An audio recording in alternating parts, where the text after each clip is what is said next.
Assalamualaikum warahmatullahi wabarakatuh. Perkenalkan, nama saya Dita Zahra Aprilianti dengan NIM 112210104, kelas MA 22B01. Di sini saya akan menjawab soal UTS pengantar ilmu ekonomi Pak Andriana. Soal yang pertama menjelaskan tentang pernyataan normatif dan positif dan memberikan masing-masing 3 contoh.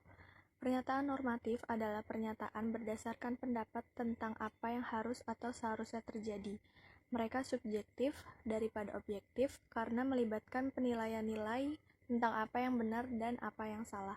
Contoh pernyataan normatif yang pertama, peningkatan pajak pada mobil seharusnya mengurangi kemacetan lalu lintas. Lalu yang kedua, penurunan pasokan bensin seharusnya bermanfaat bagi lingkungan. Dan yang ketiga, pemerintah harus menaikkan upah minimum tiap tahunnya. Lalu selanjutnya pernyataan positif. Pernyataan ini menggambarkan fakta-fakta dan perilaku-perilaku yang terjadi dalam suatu perekonomian, berhubungan dengan perkiraan tentang apa yang sudah dan akan terjadi sebagai akibat suatu atau serangkaian tindakan atau peristiwa. Contoh dari pernyataan positif yang pertama, bila pendapatan masyarakat naik, permintaan terhadap barang-barang elektronik dan otomotif meningkat. Yang kedua, dengan semakin berkembangnya teknologi pertanian, penawaran akan produk-produk tersebut menjadi meningkat, tetapi pada akhirnya menyebabkan harga produk pertanian menjadi sangat murah. Dan yang ketiga, peningkatan pajak mobil akan menyebabkan penjualan mobil lebih rendah. Kasus-kasus di atas merupakan contoh dari pernyataan positif, di mana penyelesaian masalah-masalah tersebut dapat diuji kebenarannya dengan fakta-fakta yang ada. Pertanyaan yang kedua yaitu faktor-faktor yang mempengaruhi pergeseran permintaan dan penawaran, antara lain yang pertama, perubahan tingkat pendapatan penduduk. Perubahan pendapatan penduduk dapat mengubah pola dan jumlah permintaan yang sekaligus mendorong perubahan pada penawaran oleh para produsen penjual. Bila pendapatan penduduk bertambah dan harga barang masih tetap, ada kemungkinan permintaan terhadap barang atau jasa meningkat. Kemudian, pertambahan permintaan itu juga akan mengakibatkan berubahnya penawaran.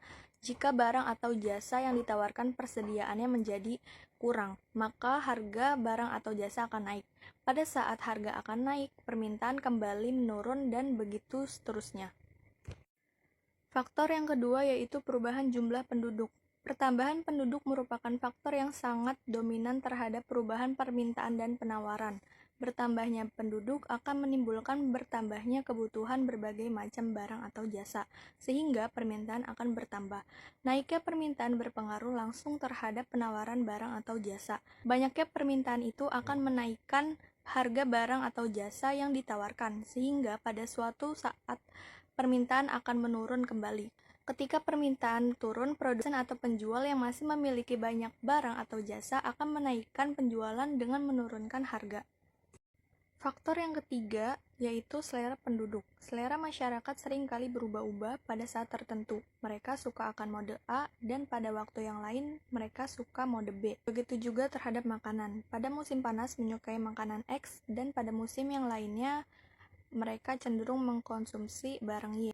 Pergeseran permintaan dari suatu barang ke barang lain akan berpengaruh juga terhadap pergeseran penawaran. Keadaan ini akan mengakibatkan naik dan turunnya permintaan, serta naik turunnya harga barang atau jasa yang ditawarkan.